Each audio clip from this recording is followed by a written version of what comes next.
విరూపాక్ష దేవాలయం హంపిలో ఉంది. హంపి విజయనగర జిల్లా, కర్ణాటక, భారతదేశం. తుంగభద్ర రివర్, దీనిని స్థానికంగా పంపహోళే, పంపాహోల్ అని కూడా పిలుస్తారు. ఈ దేవాలయం నది దక్షిణ ఒడ్డున ఉంది. దీనికి సమీపంలోని ప్రధాన పట్టణం మరియు రైల్వే స్టేషన్ హోసపేట, హోసపీట్, హాస్పెట్. 1. దేవాలయ సమయాలు. సాధారణ రోజులలో మరియు కార్తీక సోమవారం రోజున దేవాలయ సమయాలు ఇంచుమించు ఇలా ఉంటాయి. ఉదయం 6 గంటల నుండి మధ్యాహ్నం 1 గంట వరకు. సాయంత్రం 5 గంటల నుండి రాత్రి 9 గంటల వరకు. కార్తీక సోమవారం ప్రత్యేకత. కార్తీక మాసంలో ముఖ్యంగా సోమవారం రోజున భక్తుల రద్దీ అధికంగా ఉంటుంది. దీపారాధన మరియు ప్రత్యేక పూజల కారణంగా ఆలయ సమయాలలో స్వల్ప మార్పులు ఉండవచ్చు, లేదా ఆలయం సాధారణం కంటే ఎక్కువ సమయం తెరిచి ఉండవచ్చు. ప్రదోష దీపారాధన. శివారాధనలో ముఖ్యమైన ప్రదోష కాలం సూర్యాస్తమయం సమయంలో మొదలవుతుంది. ఈ సమయంలో దీపారాధన కోసం మీరు సాయంత్రం 5 గంటలు తర్వాత వెళ్లడం ఉత్తమం. 2.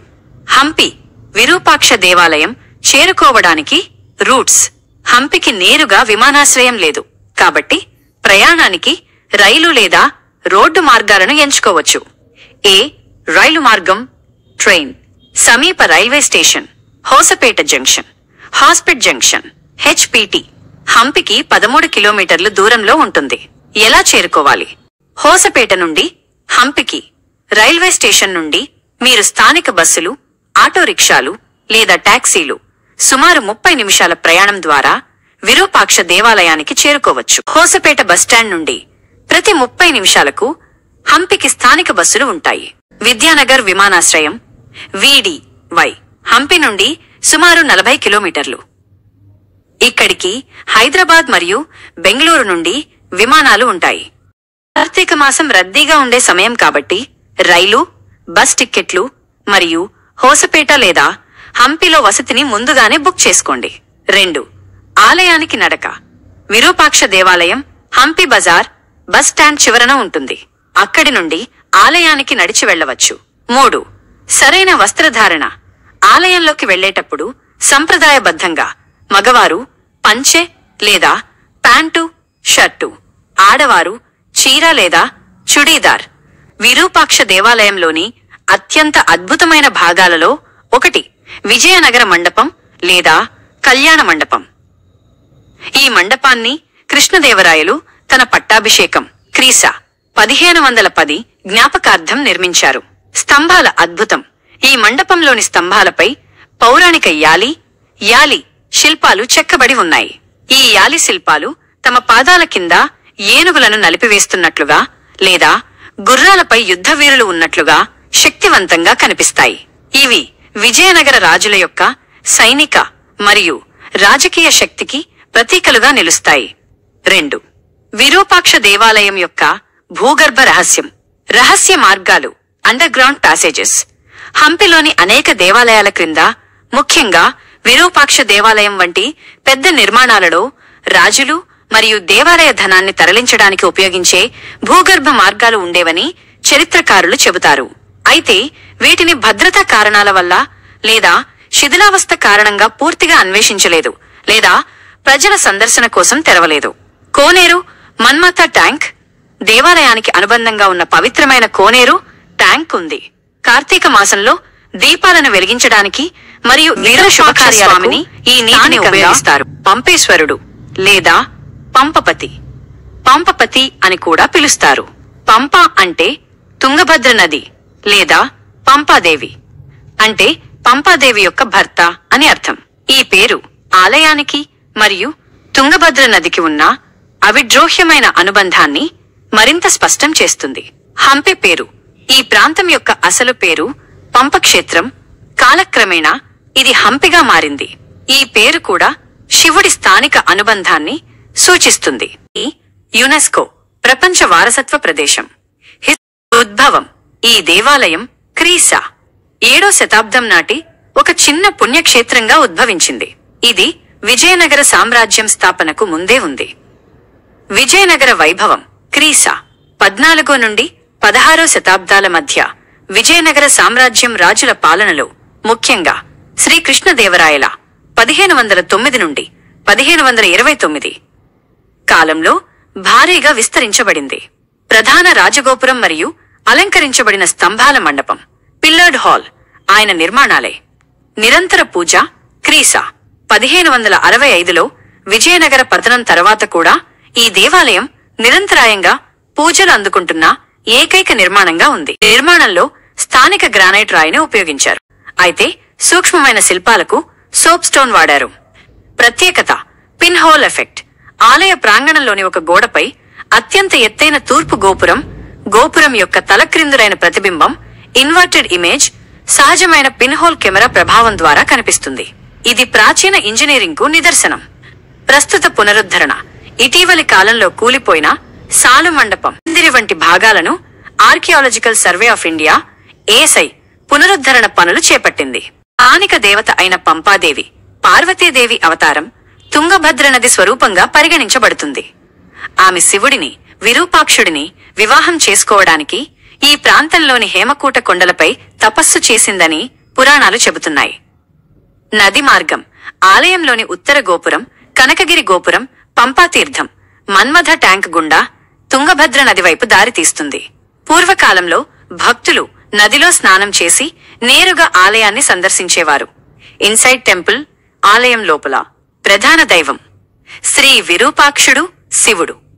ముఖ్య మందిరంలో ముఖభాగం చెక్కబడిన శివలింగం, ముఖలింగం ఉంది. అమ్మవారు ఉత్తరాన పంపాదేవి, పార్వతి మరియు భువనేశ్వరి దేవి చిన్న మందిరాలు ఉన్నాయి. భువనేశ్వరి మందిరం చాళుక్యుల నిర్మాణ శైలిని సూచిస్తుంది. విరూపాక్ష దేవాలయంలో సాంప్రదాయం ప్రకారం ఒక ఆలయ ఏనుగు, టెంపుల్ ఎలిఫెంట్ ఉంటుంది. దీనిని తరచుగా భక్తులను ఆశీర్వదించడానికి ఉపయోగిస్తారు.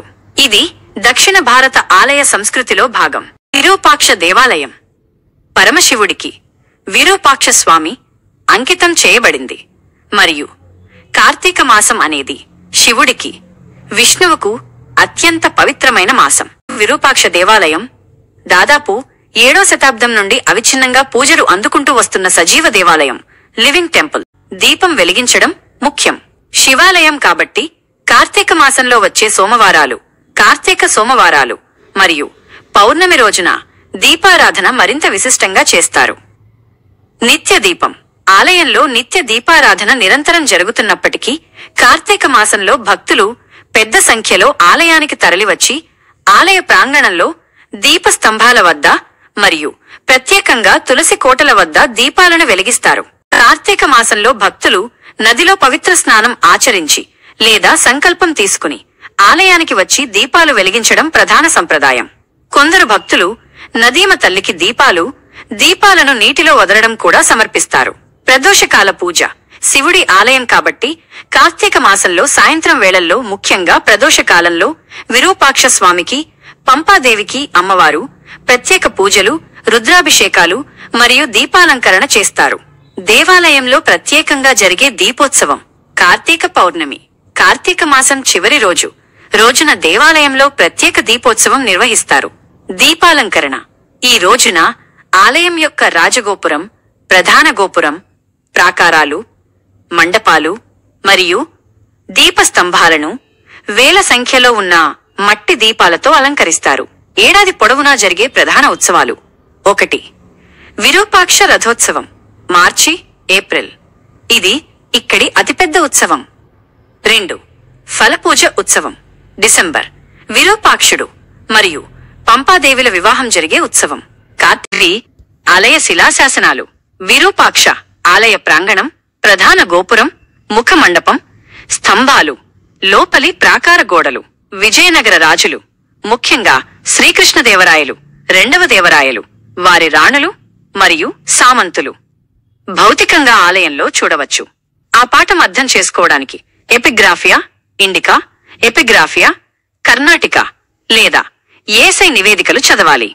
రాగి పలకల శాసనాలు ఆలయంలో దొరకవు. వివిధ మ్యూజియంలు ఉదా Chennai museum, Hampi museum, archaeology విభాగం యొక్క సేకరణలు. రాజులు, వారి మంత్రులు, దాన ధర్మాలు, వంశవృక్షాలు ఉంటాయి. ప్రచురించబడిన ఎపిగ్రాఫియా వాల్యూమ్స్ లో ఫోటోలు పాఠం మరియు ఆంగ్ల అనువాదం దొరుకుతాయి. ఉపమహాత్మ్యం.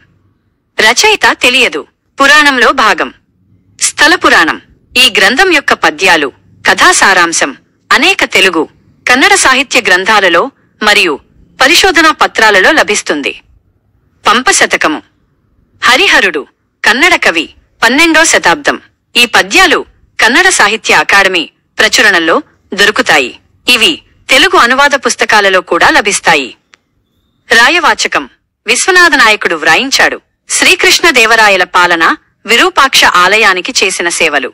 తెలుగు అకాడమీ లేదా వివిధ యూనివర్సిటీలు ప్రచురించిన తెలుగు చారిత్రక గ్రంథాలలో దీని సారాంశాన్ని, పాఠాన్ని చూడవచ్చు.